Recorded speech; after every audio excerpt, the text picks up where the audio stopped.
Anubis had a quick film. So as you can see, work has started.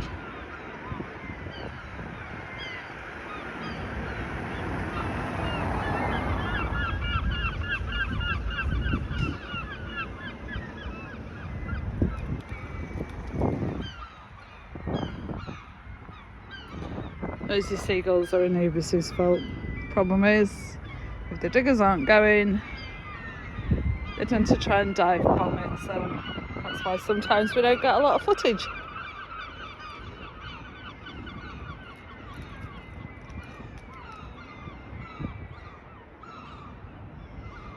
Some of you may have seen the Evening Gazette or read it, maybe, and there was an article about this building that they're going to be obviously popping up, not literally popping up, and estimated time frame was 2024, very late autumn. That's not going to be the case now, and it's going to be 2025 allegedly.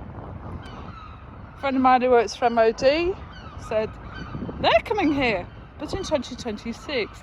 So we've got a few dates to go out. Rest assured, of course, we will be filming and seeing this go up.